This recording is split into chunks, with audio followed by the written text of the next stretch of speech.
মতিঝিলের শাপলা চত্বরে হেফাজতে ইসলামের সমাবেশে হত্যা মামলায় সাবেক মন্ত্রী আব্দুল লতিফ সিদ্দিকীকে কারাগারে পাঠানোর আদেশ দিয়েছে আন্তর্জাতিক অপরাধ ট্রাইব্যুনাল।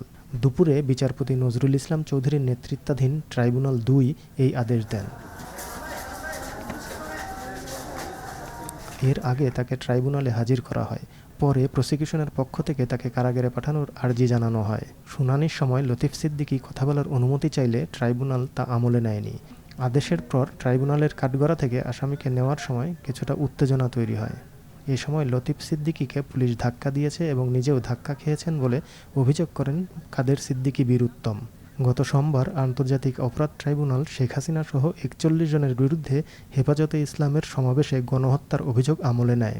একই সাথে পলাতক আসামিদের বিরুদ্ধে গ্রেপ্তারি পরোয়ানা জারি করে ট্রাইব্যুনাল। একজন নিষ্পাপ নিষ্কলুষ মানুষকে অন্যায়ভাবে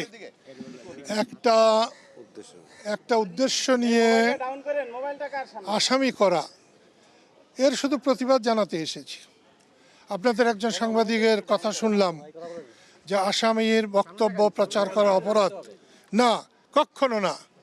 অভিযুক্তের কোনো বক্তব্য প্রচার করা অপরাধ নয়। শাস্তিপ্রাপ্ত তার বক্তব্য প্রচার করা হয়তো আইনের দৃষ্টিতে অগ্রহণযোগ্য হতে পারে। আসলে প্রত্যেক অভিযুক্ত তিনি কথা বলতে পারেন। তাকে যেহেতু কোর্টে এনেছে, তার কথা বলার অধিকার আছে। তিনি সেই কথাই বলতে চেয়েছিলেন।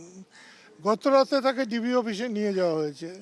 আমি তাদের যে সুন্দর ব্যবহার দেখছি, এখানে তার বিপরীত একেবারে অসুন্দর ব্যবহার। আমার গায়েও ধাক্কা লেগেছে।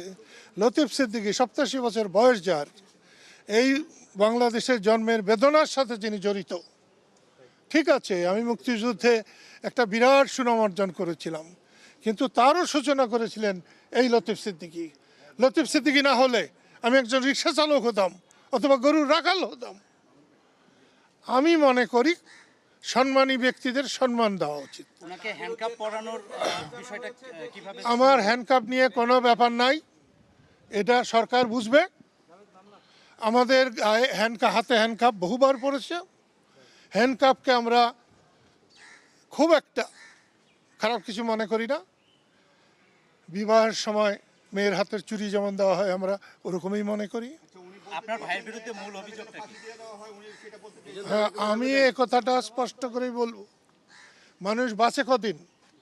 ওনার ৮৭ হয়ে গেছে, আমার ৮০ হয়ে গেছে। এখন যদি উনি কোনো অপরাধের দায়ে, যে অপরাধটা করেন নাই, তার ফাঁসি হয়, আমরা সাদরে গ্রহণ করব।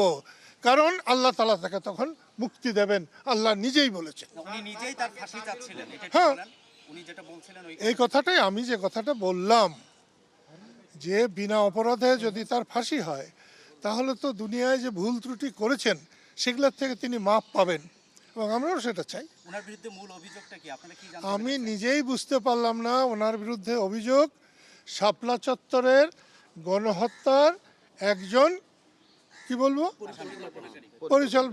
পরিকল্পনাকারী বলা যায় না। কারণ তিনি কিচেন ক্যাবিনেটেও ছিলেন না, তিনি তখন পাট মন্ত্রী ছিলেন। পাট নিয়ে হত্যা চলে না। আওয়ামী লীগের সভানেত্রী ধানমন্ডির কার্যালয়ে পূর্ব পরিকল্পনা মোতাবেক তৎকালীন প্রভাবশালী নেতা এবং নীতি নির্ধারণ পর্যায়ে যারা ছিলেন তাদেরকে নিয়ে একটা বৈঠক করেন। বৈঠকে যারা উপস্থিত ছিলেন এবং বক্তব্য দিয়েছিলেন তাদের মধ্যে ছিলেন আব্দুল লতিফ সিদ্দিকী, যেটা পরদিন দৈনিক যুগান্তর সহ বিভিন্ন পত্রপত্রিকায় প্রকাশিত হয়েছে। এবং ওইখানে তাদের মূল সিদ্ধান্ত ছিল, তারা ঢাকা ছাড়ুন স্লোগান দিয়েছিল নেতাকর্মীদের উদ্দেশ্যে, এবং বলেছিল, তারা মানে আওয়ামী লীগের ওই সিদ্ধান্তে বলেছিল যে ঢাকা ছাড়ুন, না হলে ভবিষ্যতে ঘর থেকে বের হতে দেব না, এই মর্মে হুঁশিয়ারি উচ্চারণ করেছেন। তারপরে যখন হেফাজতের কর্মীরা নিরস্ত্র অবস্থায় তাদের অবস্থান করছিলেন, তখন এরা এই লতিফ সিদ্দিকী সহ গণভবনে যে তৎকালীন প্রধানমন্ত্রী এবং এই মামলার ১ নম্বর অভিযুক্তকে বিষয়টি অবহিত করেন, এবং তারই ফলশ্রুতিতে পরবর্তী 3টে বাহিনীর সমন্বয়ে ব্ল্যাক আউট করে এই নিরীহ নিরস্ত্র ছাত্র জনতার, মাদ্রাসা ছাত্র, তার সাথে দেশের যে আপামর জনতার একাংশ যোগ দিয়েছিল তাদেরকে গুলি করা হয়েছিল। এই মর্মে 61 জনকে হত্যার আমরা তথ্য পেয়েছি এবং তারই অভিযোগে অনারেবল ট্রাইব্যুনাল কগনিজেন্স নিয়েছিলেন এবং তাই ওয়ারেন্ট এক্সিকিউশন করে আজকে তাকে নিয়ে আসা হলে জেল হাজতে প্রেরণের আদেশ দেওয়া হয়েছে। বৈঠকে লতিফ সিদ্দিকীর কি ভূমিকা ছিল? বৈঠকে উনি একজন পার্টিসিপেন্ট ছিলেন। ইন্টারনাল সকল বক্তব্য আমাদের কাছে আসবে না, তবে তাদের যে সম্মিলিত সিদ্ধান্ত, এই সিদ্ধান্তটা তাদের ছিল, স্লোগান দিতে বলেছিলেন ঢাকা ছাড়ো নয়, ভবিষ্যতে ঘর থেকে বের হতে দেওয়া হবে না। বাকি সিদ্ধান্তটা তারা অর্থাৎ পরামর্শ প্রধানমন্ত্রীকে জানিয়েছিলেন তৎকালীন, এবং সেই প্রধানমন্ত্রীকে তাদের পরামর্শ উস্কানি সিদ্ধান্ত গ্রহণ করে যে নারকীয় নৃশংসটা ঘটনা ঘটিয়েছিল তার পরামর্শদাতা, উস্কানিদাতা এবং সিদ্ধান্তদাতার মধ্যে উনি একজন, এবং এই সিদ্ধান্তের বলেই 61 জন ব্যক্তিকে হত্যা করা।